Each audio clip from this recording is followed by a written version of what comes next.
whispers are getting softer. Shouting is getting harsher. Welcome to another episode of the Purple Pod, the best K-State podcast out there. My name is Steve. I'm Ken. And I'm Cody.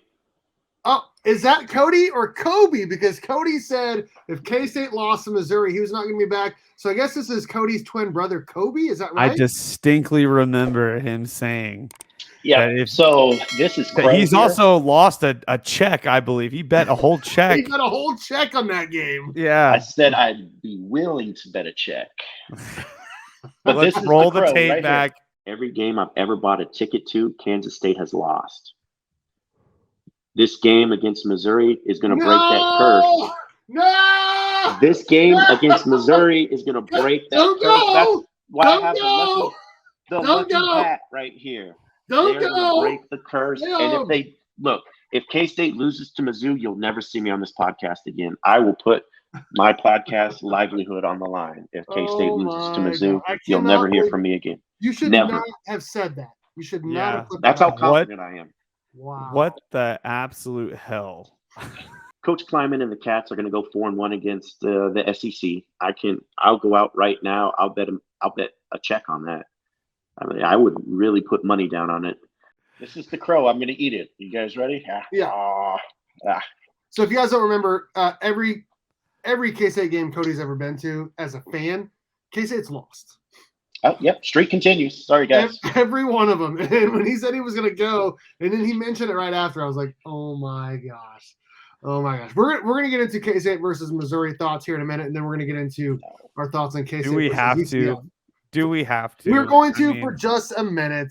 Yeah, before we do that, though, hit that like, hit the subscribe, hit the notification bell, all of that. We appreciate everyone for watching. About 90% of our viewers, again, are not subscribed. So make sure you guys subscribe to the YouTube channel. Okay, K-State suffered its first loss of the season, 30-27 against Missouri last Saturday. Our schedules did not link up to be able to do a show on Sunday. So we're just going to give quick thoughts on that game here in a moment. I'll just start off. I'll go first. I'll just start off and say I was shocked by that game. I thought K-State was a better team. Missouri definitely waited to play its best game against K-State. Like, they did not look good in their first two games at all, and they looked amazing. Brady Cook had the game of his life, 356 passing yards. He had never had a 300-yard passing game in his career. Their kicker makes a game-winning 61-yard field goal as time expired. This is a kicker that was 50% on the season before that game, and he broke the conference record for the SEC for the longest kick ever. Like, when he was lining up for it, I was like, there's no way he's going to make this. Like, of course they're going to try a Hail Mary, and then they line up for him. Like, oh, there's no way he's making it. If they make it, whatever. Maybe they deserve to win. And then he drills it, and I am pissed. Like, I am super pissed. But K-State had plenty of opportunities to win it, including having the ball at midfield with about 3 minutes left, and they could not get down the field. We could talk about, coaching, play calls, and all of that. K-State just did not execute down the stretch. Cody, you were there. Kobe, whatever. You were there in person. What did you see from K-State against Missouri? First of all, yes, Kobe here, live in the flesh, front row seats. Was able to get quite a bit of good footage for the show. Hopefully, we'll be able to get that in there in post. But here's what really frustrated me: the penalties that came at the absolute worst time. So they had that drive in the first half where they had to score 3 times for it to count. They had the touchdown call back on holding, then they had another foul, and then it was 3rd and goal from like 15 yards out, and they were able to put that one in. But then you go on that last possession, they go all the way down. Treshaun Ward has the touchdown run, and he gets called back for a delay of game. And K-State could have taken a timeout there, and they did not. They could have. And that one was frustrating. However, you thought, oh, they've been able to do it all game. This is a chance. Will Howard will find the spot. And then he just has a bad play at that particular moment. They're not able to get it done, and they're forced to kick a field goal. And in my mind, I'm thinking, okay, all right, well, Mizzou's not going to score. We're going to overtime. They get sacked. There's just a bunch of stuff going on, and they spike the ball, and they're lining up for a field goal. And I'm looking at my son, and I'm thinking, all right, so here's what's going to happen. They're going to miss this field goal, and we might be able to run it back for a touchdown. However, there's no way this kid is going to make this field goal because I watched him miss earlier in the game from an even shorter distance, and it didn't look like he had the leg for it.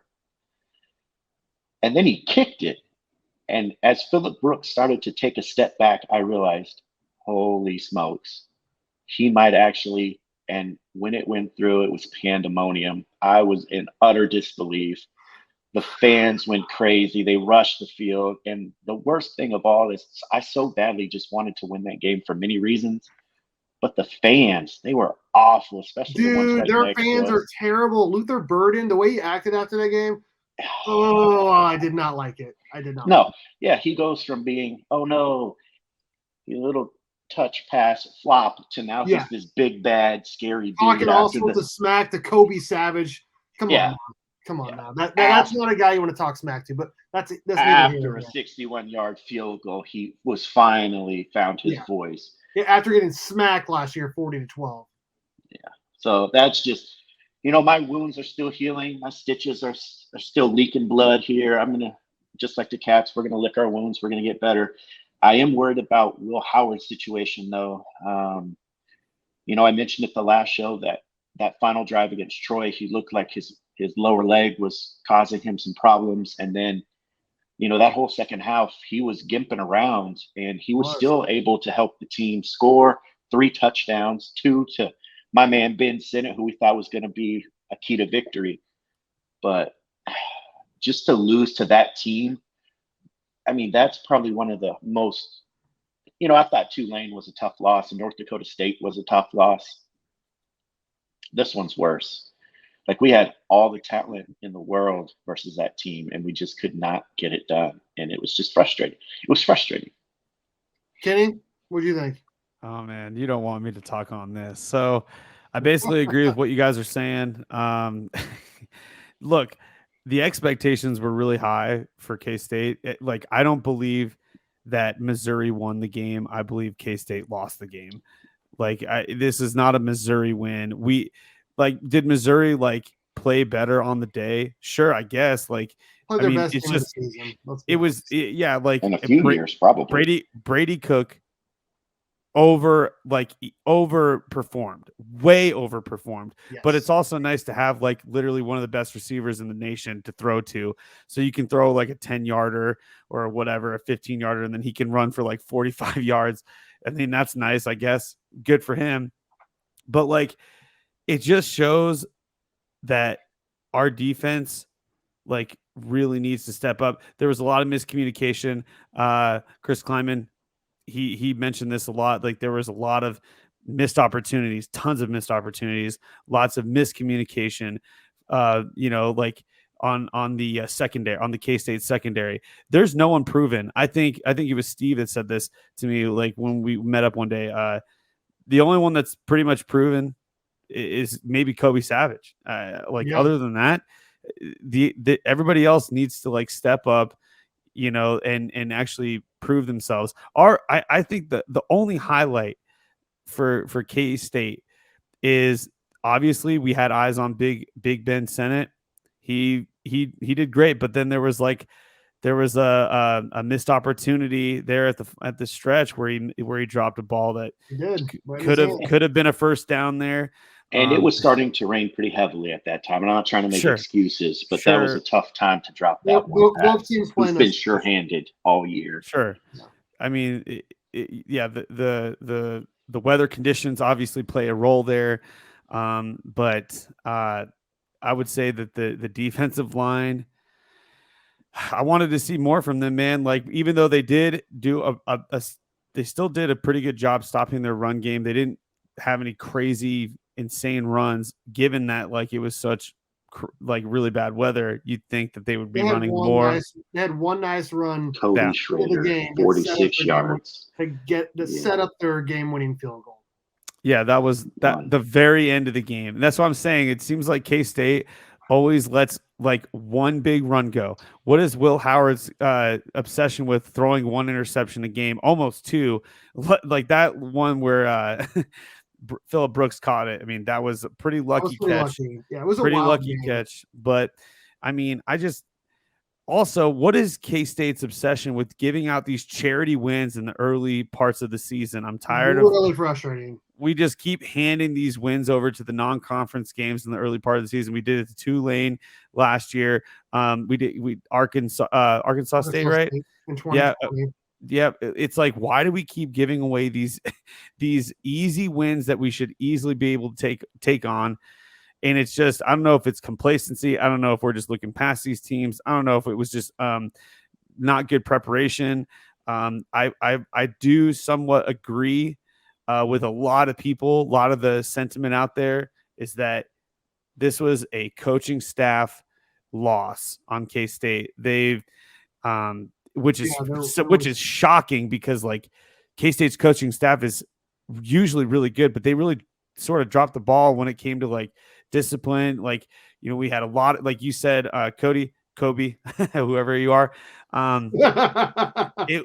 We had way too many penalties. I mean, we were just like getting the flag thrown on us constantly. There was so many times the delay of game was a massive deal. There was just so many penalties, and it sucks. I really like the best thing about a loss is that you learn so much more about a loss than you do for a win. And so that is the only like redeeming quality here.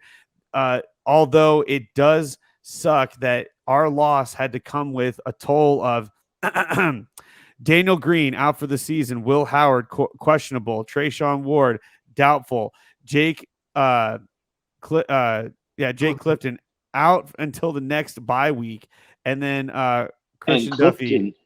And Clifton is supposed to be Daniel Green's replacement, and because he's also hurt, now we have to go with a true freshman against the number one defense in the country. Austin Romaine is going to have his hands full. Number one offense in the country is going to be number one offense. Yeah, we're like I still believe that K-State. Look, we just saw Missouri beat us in a game that, and now the people are just like going way over this, like way over overreacting to this. They're like people in the SEC. Oh, like they're what are they saying now? Yet.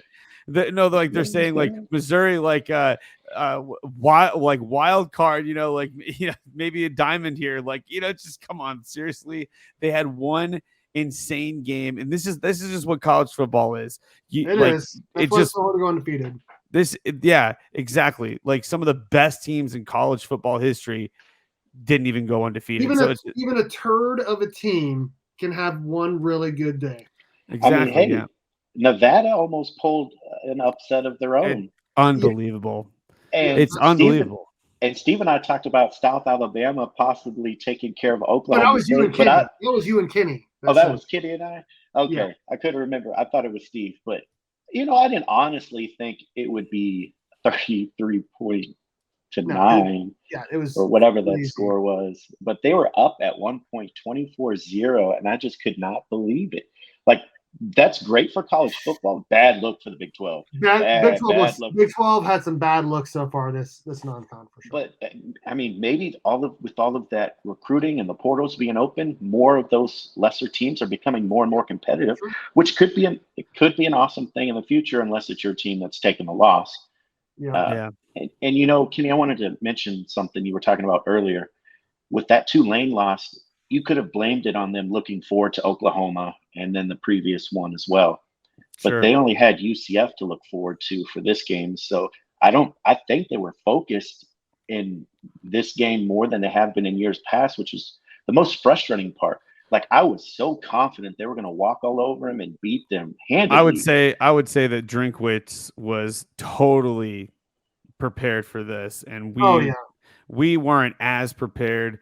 But it's like going into this, we were all just saying, like, Brady Cook was not an outstanding quarterback. They booed him to start the game. They booed him on the opening starting lineups. They booed him.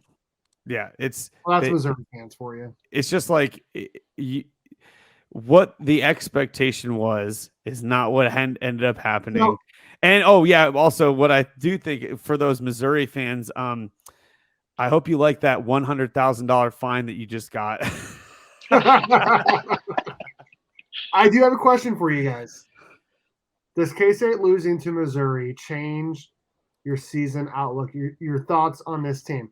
It's the collateral damage of that loss that affects it. But yeah, go ahead, Steve. I was going to say, to me, yes, it does affect the team because now, or affect my thoughts on it because now I have even more questions, specifically on the secondary. Like losing 3 players to the NFL that were in the secondary last year hurts. Both of the corners are now in the NFL. We had a safety now in the NFL, and one of them being a second-round pick, who was our top corner, and it definitely hurts. But I didn't think there would be that big of a learning curve for some of these guys, especially considering a lot of them were on a team last year. VJ Payne, Keenan Garber, Jacob Parrish.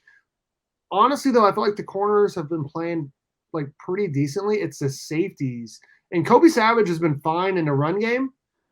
I didn't think he was terrible in the passing game. It's the other 2 safeties that are huge problems right now. Like Marquise Siegel is not on the same page with the corners. No, he's not. VJ Payne is not on the same page with the corners.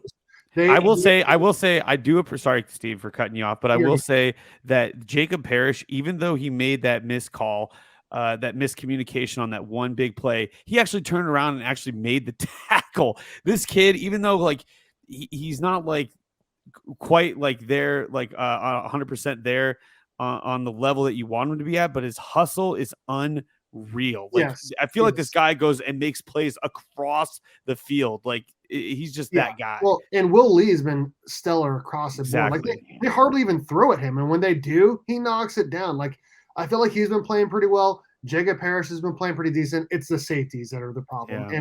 And when you have 3 of them that are guarding former 5-star receivers and a quarterback having the game of his life, it's going to be an issue. And it was an issue against Missouri. I definitely feel like, personally, K-State losing to Missouri definitely affects my outlook on the season.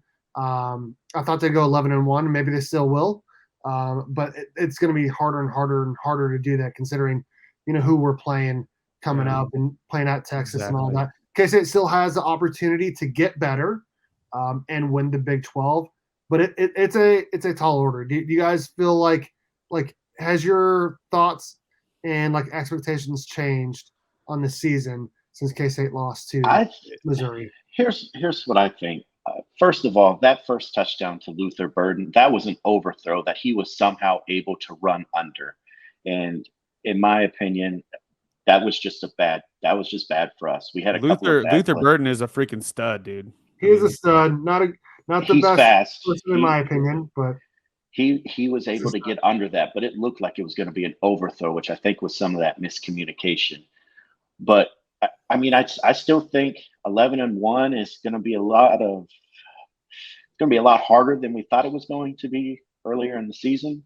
Yeah. But let's just say we swap. Instead of losing at Texas, now they lose at Mizzou.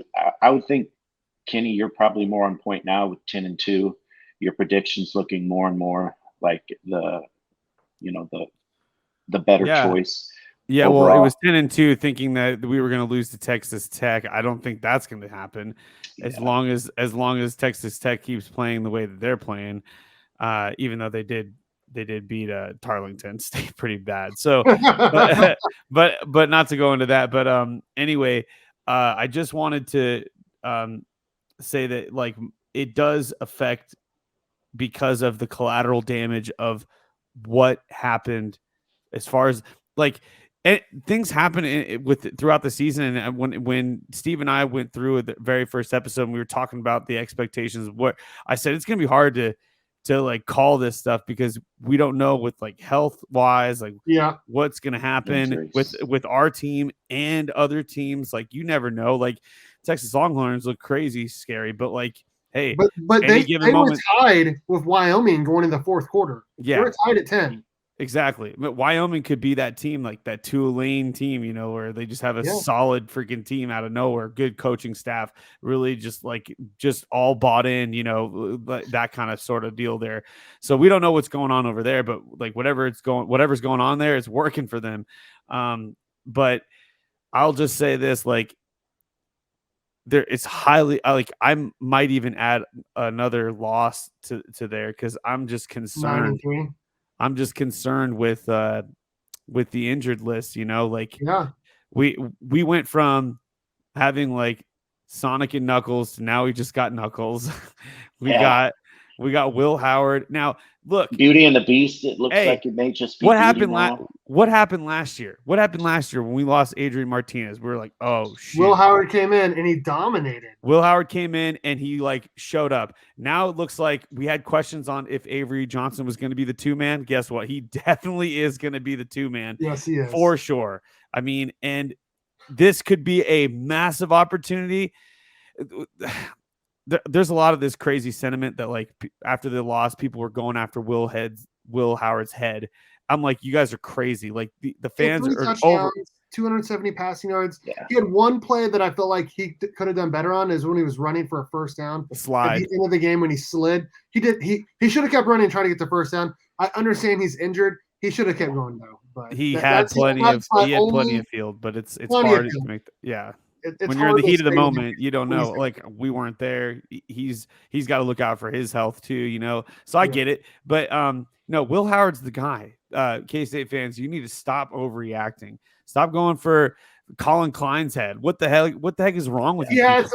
He had some bad play calls. Let's be honest. Did. Let's call a spade a spade. He had some bad play calls. It's the young fans. That's what it is. They want instant success. And we had Ben Sinnott standing 1 yard in front of him, and Will's trying to throw him the ball. Or like, I don't know. I just feel like overall, a lot of the play calls on third down were terrible. Yeah. Overall. But now he did have a couple nice play calls where we had to score 3 times. Another time we had first and goal from the 4, got pushed back to 20. We still ended up scoring a touchdown. So yeah, that was the one I was. The jump pass was a great play call.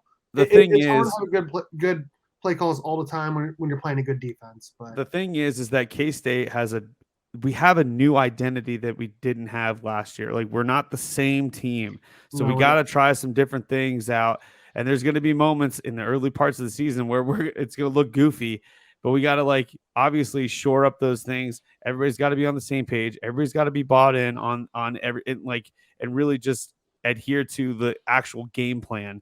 Because if you got some people that aren't bought in and it just makes the execution that much harder when you don't have people bought in. So I think the K-State fans need to chill out. Yeah, Avery Johnson, super exciting. Like, he definitely looks like a superstar. I don't know if he's ready, but he's going to have to be ready. He's going to have to be ready. Yeah, he's going to have to be ready. I mean, hey, it's time to shine, bro. Like, let's see what happens. I mean, I think that's a good segue into. I think we've talked enough about Missouri. I don't want to give Missouri any more fans. Enjoy your $100,000 fine you guys have now. Best win of the season. Yeah, and I think that these guys are maybe going to go 7 wins, maybe 7 wins total. Missouri. I think 7 to 8 wins. I think 8. 7 is their 8's too generous. 8 is way too generous, I think, but I think 7 wins is right where as far as they're going to go. So enjoy that. And we'll move on to KSU versus UCF. Steve, take it away. Okay, so I'm going to pull this up really quickly here. This is the stats breakdown for K-State versus UCF. Now, as you can see, I have highlighted all the areas where one team has the advantage over the other in terms of stats. Now, before I get into that, though, I just want to tell you, so UCF is facing an FCS team, Villanova, which they crushed last time, 41-14 or something like that. Here are the other 2 teams they played. Now, K-State just got done playing an SEC opponent, okay, who has a top 10 defense, right, and a quarterback who played out of his mind. Here's the 2 opponents that UCF has faced. They played Boise State, who is number 69 in total offense, 84 in scoring offense, 110 in total defense, 106 in scoring defense, and they only scored 18 points against Boise State, against that terrible defense. Kent State was their first game where they had 700 yards of offense. Kent State is 119 in total offense, 120 scoring offense, 102 in total defense, and 111 in scoring defense. So, and a friend of mine on Twitter, let me see if I can pull up who said it. I think his name is Dan. He told me that K-State has played the number 40 strength of schedule in the country, while UCF has the number 80 strength of schedule so far. So K-State's definitely played a way tougher schedule. So that's probably why these statistics look that way. Let's look at the K-State offense versus the UCF defense really quickly. K-State offense is 34th in the country, averaging 38 points per game. UCF allows 12 points per game, 16th in the country. K-State's total offense is 464 yards, good for 30th in the country. UCF's defense allows 283, good for 27th in the country. Passing offense for K-State is just under 300 at 293, 27th in the country. Passing defense for UCF is 166, basically 167 passing yards allowed per game, 20th in the country. Rushing offense for K-State is 171 yards per game, which I'm surprised it's that low. The O-line has to be better. They just absolutely have to be better. 57th in the country in rushing offense, and rushing defense for UCF is 117 yards per game, good for 53rd in the country. Now, K-State's offense, I do believe, will look different this week. If Will Howard is not playing, even if he is, it will look different because I feel like they are definitely not going to run him at all. Just be a pocket passer. They're going to be swapping. They're going to be swapping throughout the game, I bet. And I do feel like regardless of even if Will Howard does somehow play this weekend, Avery Johnson is going to play a lot. They're going to play him a lot, and I feel like the offense is going to look different. They're going to run him a lot more because he is super fast. And I feel like they got some confidence in Rubley coming in if Avery Johnson does get hurt. But I feel like they need to do the opposite. I talked to my good friend Jake about this today. I feel like K-State needs to just spread the ball out. Let him do what he does. He's a pocket passer who just happens to be crazy fast. He was an Elite 11 QB. Obviously, he knows how to throw the ball. Like, if you watch his highlights, he has a great arm. And I want K-State to have the full playbook available to him this weekend if he is a starting quarterback. Definitely feel like K-State offense is going to look different, though. And I don't know. It doesn't look good for UCF. For K-State against UCF's defense, but they have not played any good teams yet. I still feel like K-State is going to drop 30 to 40 points on them. Do you guys agree with that? Well, I think K-State still has a really good chance to win this game because of injuries to their starting quarterback as well. They lost their starting quarterback against Boise State, which explains Plumlee. He got hurt in that game, which kind of explains why that score was the way it was. So they're bringing in Timmy McClain, who has this will be his second start against Kansas State. So that's a tough place to put him in, especially if, Avery Johnson for us, that might be a wash at quarterback. So it may come down to just a running game. And I like our running game. I think that our running game is at a much higher level. And if they're giving up 117 yards per game, we know Avery can run that read option really well. K-State's got to run for 200 yards this game. They have to. That O-line has to be better. And with Christian Duffy coming back. Yeah, Duffy coming back, that should help. But Avery Johnson didn't really show much in that Mizzou game. He held the ball on the keeper every single time. I'd love to see him throw it down the field. Like you said, he is a top Elite 11 quarterback. He's young, but the skill set is there. And if he's going to be the guy, this is his chance to prove it right now. Just go in, put him as a starter, and let's see what he can do if Will Howard's not 100%. Because if I have to lose Will Howard for one game, I would much rather lose Will Howard for UCF early on instead of losing him for the rest of the season. Like, I agree. Will Howard is a valuable asset to this team. And he's been having, probably one of the better seasons of any Big 12 quarterback or quarterbacks in the country right now. Yeah, he is. He's got 800 yards. He's got 800 yards. He's got like 11 total TDs. Like, he's doing well. He's doing well. And so, you know what? Throw the kid out there. Throw Avery Johnson out there. This would be his third game anyways. 4 games would burn him his red shirt. So more than likely he's going to be burning that red shirt this year. So,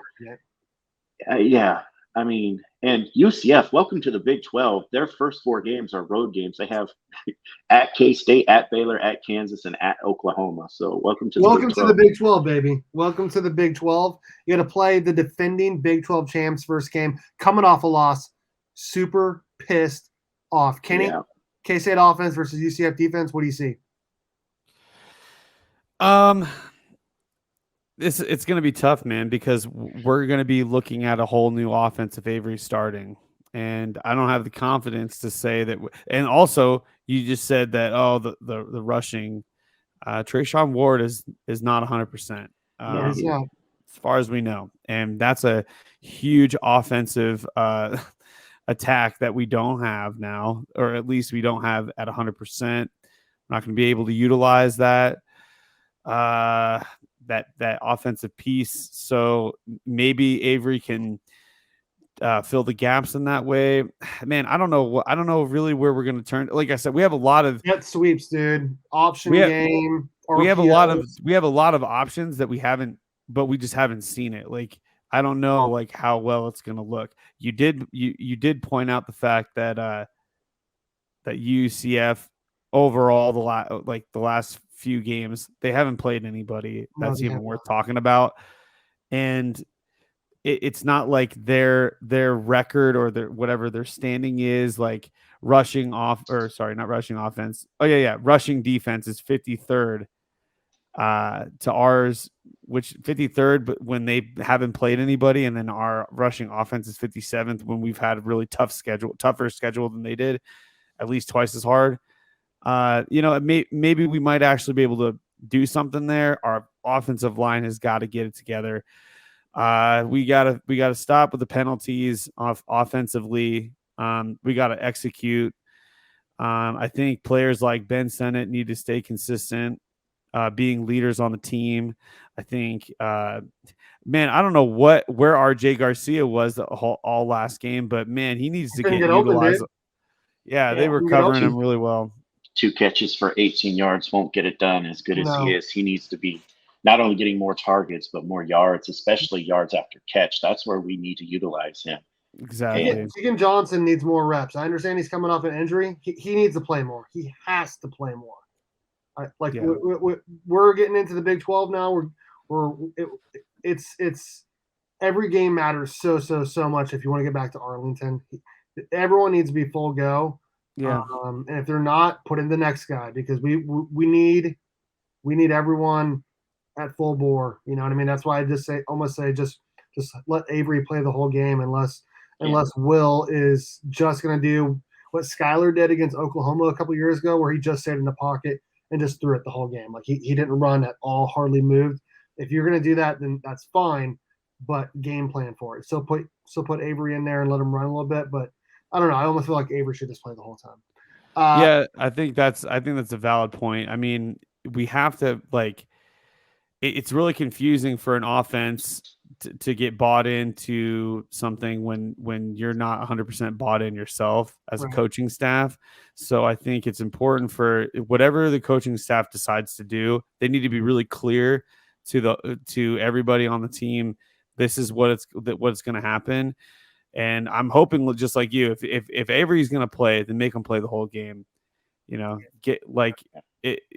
If it's a bad decision, then you need to everybody just needs to be on board with that decision. If it's the right or wrong decision, just everybody needs to just go with it, and be fully confident in each other. So as far as the offense goes, it's just going to be up in the air for me. I haven't seen what's going to happen. Hopefully, I mean, they've got a whole week to look at what went wrong last week, and I'm confident in the coaching staff that we have that they're going to be able to pull it off.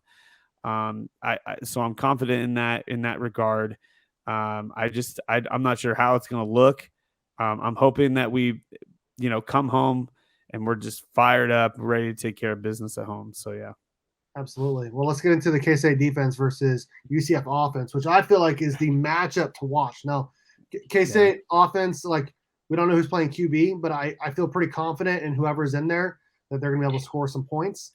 Can K-State stop UCF's offense? UCF's offense, 17th in the country in points per game, first in total offense, 16th in yards per game passing, second in rushing offense. Even their backup QB who came in last week, he threw for 320 yards. Yeah, that's a ton. They have a receiver who had over 140 yards receiving in back-to-back games. Like Kobe they are Hudson, throwing the ball all over the field. Like they got some players for sure. K-State's scoring defense, 24th in the country. Total defense, 48th. Passing defense has to be better. Has to be better. And I understand. Yeah, look at that, 106th. Wow. 106. That is terrible. Like I understand Brady Cook had the game of his life. Those like there's no more excuses about these DBs being like underclassmen. Like no more. You guys have got to figure it out. 106 in the country is not going to get it done. You're not going to win a Big 12 championship with that passing defense. And I said that when K-State was playing Troy, and I got murdered for it on Twitter from K-State fans saying K-State's pass defense is not good enough right now to win a Big 12 championship. And it got worse against Missouri. It has to be better in this game. K-State's rushing offense still third in the country, looking amazing. Haven't allowed 100 yards rushing per game or in a single game yet. That's going to be a big thing to watch because look at that third rushing offense second rushing offense versus the third rushing defense. I feel very, very confident in K-State being able to stop the run. But if I'm UCF and I see how like Missouri moved the ball by just throwing it all over the place and seeing what K-State does against passing defense, I'd almost just say, screw it. I'm just going to pass it every single down, knowing that K-State's got a good rushing defense and knowing that you can beat K-State by passing the ball. Like this is going to be a huge, huge like test for this K-State defense. Like no Daniel Green, no Jake Clifton, unproven DBs. We got a D-line that struggled last week against a bad O-line. Like this K-State defense has a massive test this week against a great offense, and I'm not sure how they're going to do. How do you guys feel like K-State's defense is going to fare this week? I don't think they're going to do that well. Kenny, go ahead. Oh man, this is where like I'm the most confident in the rushing defense. And I already touched on this earlier when I was cutting you off. But, them being number 2 rushing offense, again, they haven't played anybody even worth talking about. So I think they're going to be in for a rude awakening if they think that they're going to be getting any sort of rushing offense going. I think Austin the Machine Moore is going to be tackling for loss there. I just hope that I really hope that we step up and we learn from the Missouri game. Like I said, you learn a whole lot more from a loss than you do from a win.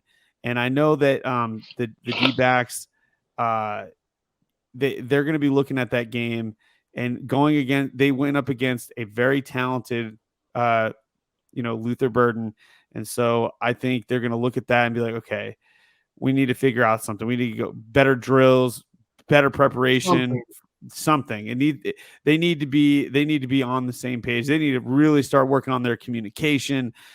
Yeah, like a lot of missed opportunities, and I just hope that they fix that. I mean, that's all you can really hope for is just that they just get it together. I'm sorry, I don't mean to cut you off here. They're not turning teams over at all. Like I thought K-State would get a couple of interceptions last week. They have 1 interception through 3 games, 1 fumble recovery through 3 games. That is not good enough. K-State's -1 in the turnover margin. That is not good enough. K-State has to start taking the ball away, intercepting some passes, and I feel like the backup quarterback this week, he's gonna try a bunch of crazy throws. K-State's gonna have the opportunity to pick off some passes. They have to take advantage of that this week. They have to get at least 2, if not 3, turnovers on defense, and maybe even a special team score as well. Cody, do you agree with that? Yeah, and it's surprising to me that K-State is favored by 7 points right now. That was shocking to me. Absolutely shocking to me. I am less confident in them versus UCF than I would have been against Missouri. Like coming into this game, sure, I thought K-State would be the better team, but my confidence was more for them against Missouri than this game. This game is scary for me. This matchup, I don't like it. But I do think we're in a good situation because they're going to be starting their backup quarterback. And I would much rather, if we're going to be down Will Howard for a game, this is a game to do it. See what Avery can do. And And if he has a good game, then you know you're safe if Will Howard needs to sit another game. Because let's be honest, the way Oklahoma State looks like now, we might as well keep Avery in for that Friday night matchup as well. Because their defense looks there's going to be a suspect. bye week before that, so K-State's going to have an extra week to prepare for Oklahoma State. So, Oklahoma State looks like a joke, but we'll get to that next week. Yeah. Sure. Yeah. Right. So I mean, I've watched this team in person once before back in 2010, and we had a game-winning drive against them. And UCF was a much better team that year than I think they are currently. They were undefeated. I think their team back then was a little bit better than this current team. And with that win, K-State improved to 4-0. And right now, K-State is everyone said it, including yourself and including Will Howard. They're pissed off. They did not expect. Cody Savage said it twice that they have a pissed off mentality. Going into this week. That makes me happy on the inside to know that the defense is pissed off. And they should be. They should be rightfully so. Embarrassed, honestly. And hopefully they turn that anger into results. That's what we need from them. We need a turnover. We need to be forcing fumbles, especially with Green out now for the season. They think that it was on that sack of Cook where he hurt his pectoral muscle or shoulder area. You got to throw Austin Romaine in there. UCF, if they're looking at what Mizzou did successfully, Mizzou was able to just check down in the center of the field often and rely on the receivers to get downfield blocking and yards after catch. As like that tunnel screen or that outside screen that went to Luther Burden, they had downfield blocking that basically allowed him to walk into the end zone. I thought there might have been a holding call. But K-State DBs and safeties have to be able to get out of those situations, to get off of a receiver that's trying to block them downfield. Receivers aren't known for being good blockers at Mizzou. They're known for being speedsters and catchers. And so for them to struggle the way that they did like that worries me a tad bit. But with UCF having a backup quarterback in Timmy McClain, I think that'll be in K-State's advantage in the secondary. But it's still going to be tough at that middle linebacker spot to see what happens. And that's where we're susceptible right now. Under 7 yards. Anything under 7 yards, we have really, really struggled with defensively because of the way we're playing our zone defense. And something's got to change. Or if we lose to this team, which I'm not saying we will, but if they go down with 2 straight losses, what's going to happen to that fan base? They already overreacted with this Mizzou loss. Every fan base overreacts to every win and every loss, but I understand what you're saying. Yeah. Kenny? Yeah, I have nothing more to add to that, to the defense thing. I think we just somebody's got to step up, and they got to figure it out. Turn that anger into results. I agree with Kobe. I think Kobe Savage is I think he's going to be a huge leader this week. He's going to be pissed off, yelling at those DBs to get their stuff together. I really hope that he steps up and just takes care of things. Him and Austin Machine Moore had his worst game probably of his entire career last week. PFF rated him in the 40s or something like that. He had a terrible game. Got to clean it up, boys. Got to clean it up. Clean it up. All right, we're going to get into a new segment that Ken came up with. It is called the K-State Hot Takes. So we're going to talk about our hottest K-State takes. I'm going to go first, and I'm going to say this. Here's my K-State hot take of the week. K-State is going to allow more points this week to UCF than they allowed to Missouri last week, but K-State is going to win the game.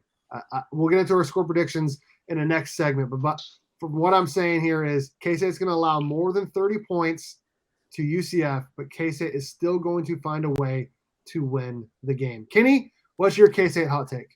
My K-State hot take for this week is Avery Johnson's going to get in the game. He's going to show off them wheels, and he's going to make an 80-plus yard rushing touchdown, y'all. That is my K-State hot take for the week. I love it. Wow, I love it. That's nice. Wow, that's hard to get. That's going to be hard to follow up. Who do I have left then? I Turn guess and burn, baby. Turn and burn. you know what? Turn and burn. Since we already have Austin Machine Moore, let's just say Daniel Green's replacement comes in, Romaine, Yep. and gets 2 sacks and a forced fumble, and just solidifies himself as a solid backup, as a true freshman. Would love it. I would love it. I like it. Yeah. And those are your K-State hot takes for this week. Boom. All right, now let's get into our score predictions here. I'm going to pull up the Stats Award graphic from Parker Clemming on the Twitter machine. Go follow him, Stats Award on Twitter. We pulled up this last week as well. It was around the same percentage win probability for K-State and almost the same projected score. He's got K-State by about 8 points or so. K-State was favored by 7 to line. Heavy money on UCF. K-State now is only favored by 5 points, which I still feel like is a little bit too high.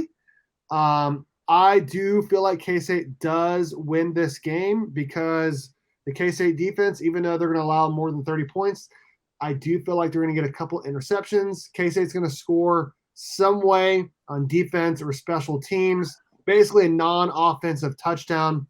I got K-State winning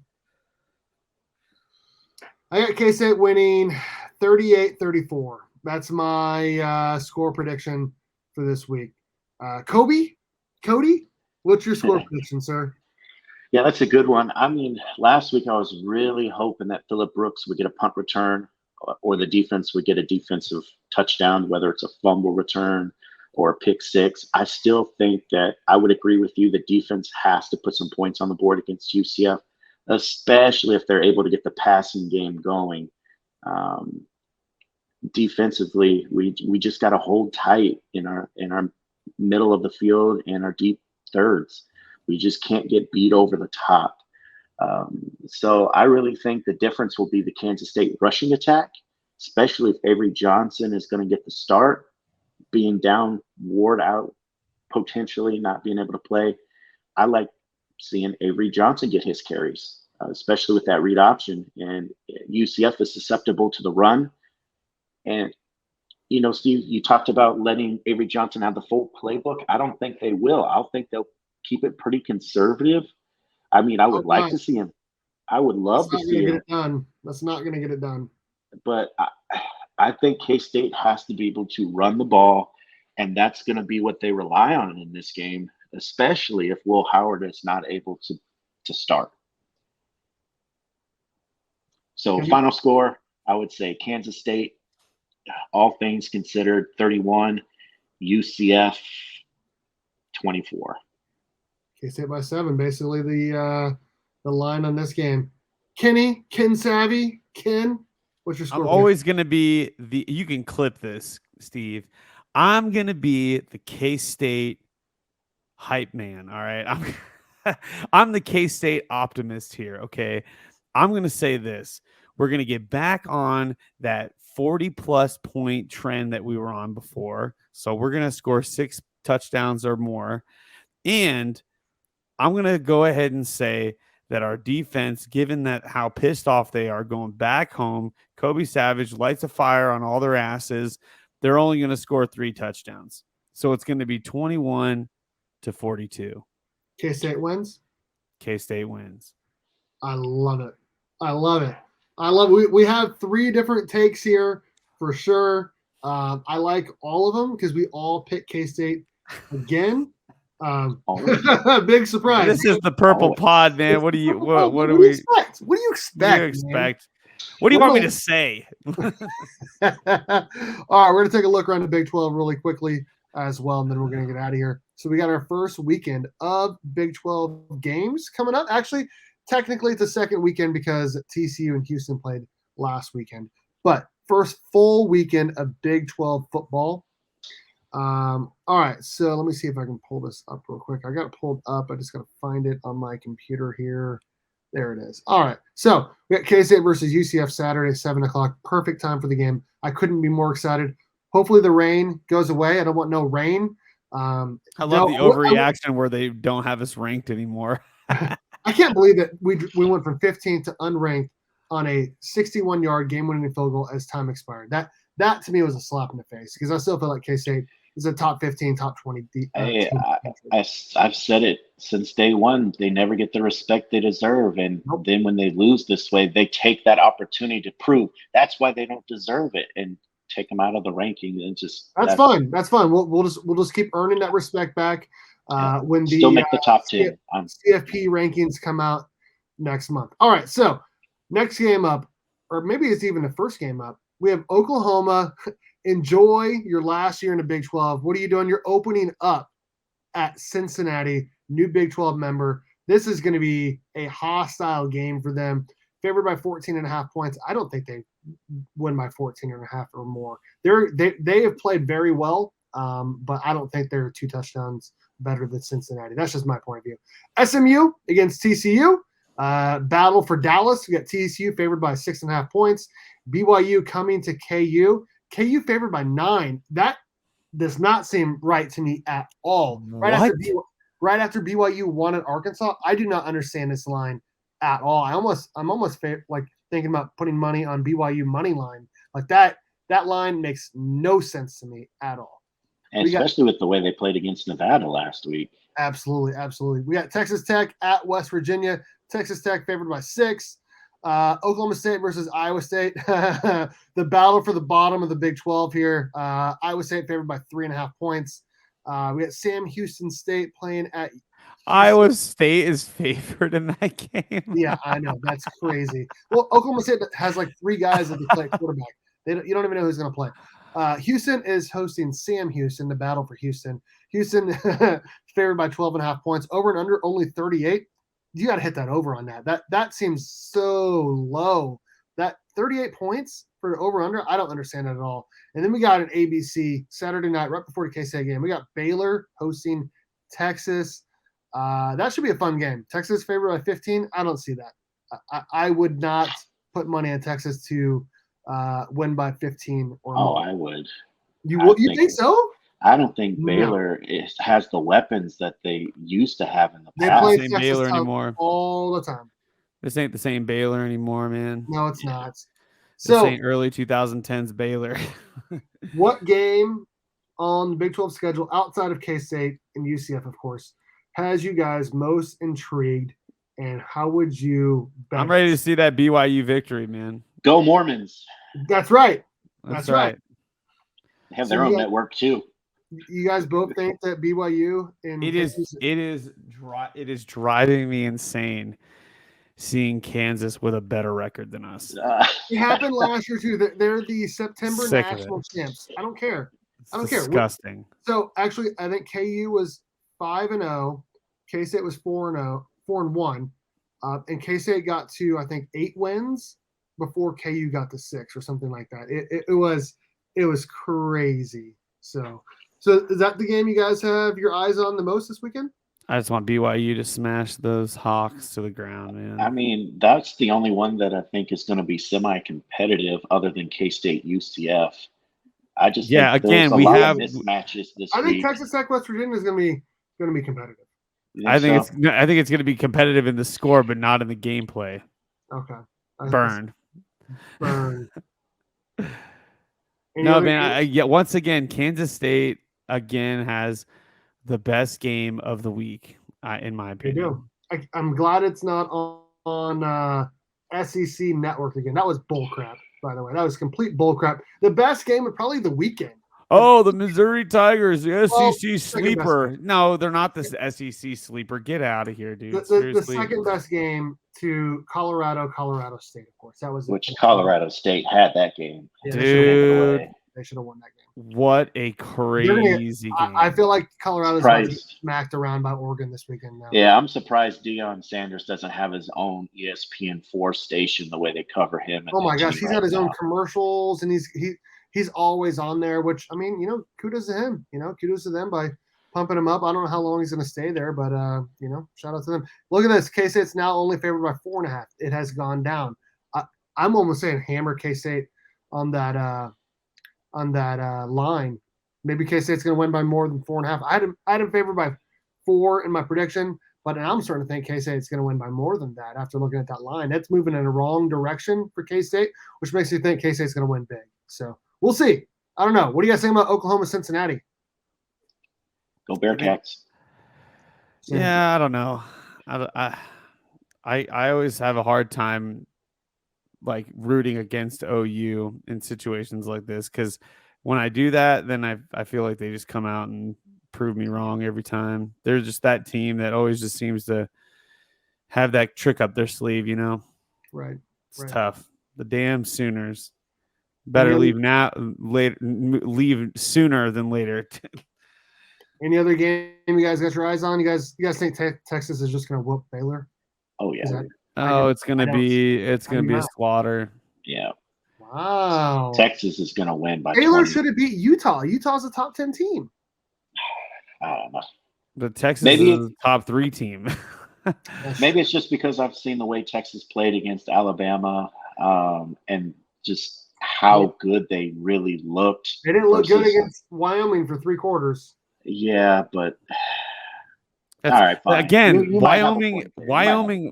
Wyoming looks like they are a well-coached, like a well-oiled machine right now. Took care of I don't know what's going on over there. I don't know what's going on over in Wyoming. Like, what do you want me to say, man? What do you want me to say? All the players are like bought in now or something. I don't know. Like, they just have like they're shocking people with their game. I mean, it's wild and good for them, man. Because who was ever looking at Wyoming? Like, who no one even lives there. Like, it's just the football team that lives in Wyoming. Like, that's all the people in Wyoming is the football team. So good on them. Like, that they've got like a team there. There's like them and their parents are showing up at the stadium, and that's all that's watching the game. I got you.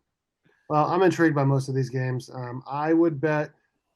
I'm not going to, but if Steve, are you going to the K-State game? Are you going to be there? Of course, I'm going to be there. No, I wouldn't go if I was Cody's, since he's got a losing track record. Never going again. But I'm so sorry, guys. I'm going to be there with my mom, Section 10, row 22. Oh, you're not going there as a journalist? Nope, not this time. I'm going with my mom, which I prefer because I get to root for K-State, and I'm excited for it. So if you see me, Section 10, row 22, seats 1 and 2, that's my mom and I. We've had those seats in our family for 25 plus years. So come see me, Section 10.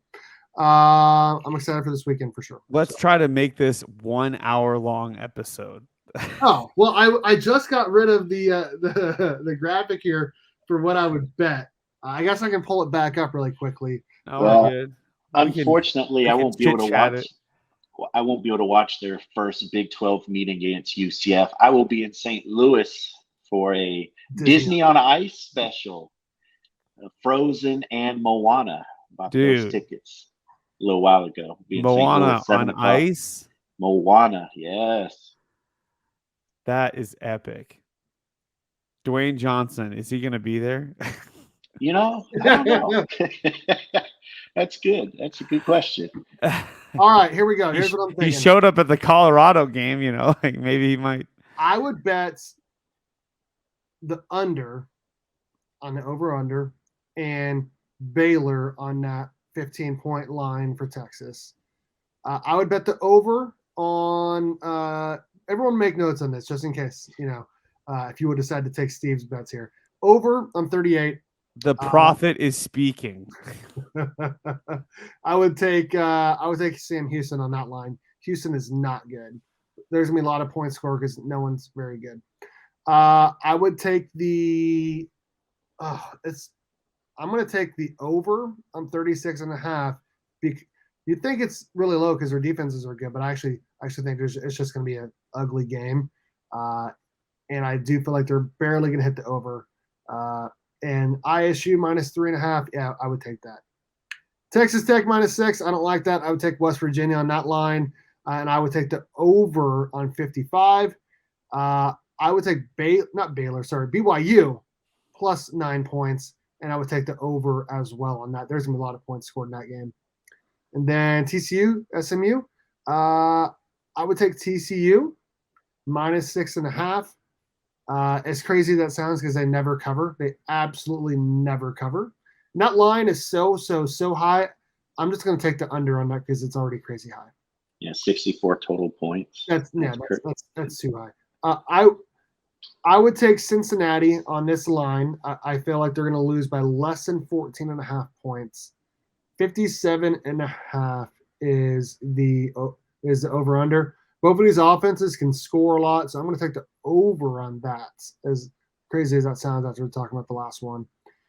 K-State, they're going to cover 4.5 points, even though I said only by 4 in my prediction. I would take K-State over 4.5, and I would take the over on this as well at 52.5. So we'll see. We'll see how Steve's picks do. Any of these picks you guys want to talk about? Or do you guys have any? I mean, yours were pretty. I agreed with pretty much all of them. I'll let Kenny go ahead. I don't know, man. I think it's all pretty up in the air. I think what you had picked is probably pretty accurate as far as the games go. But again, this is college football. We have seen some strange things happen already. So yeah, I think it is crazy already this year.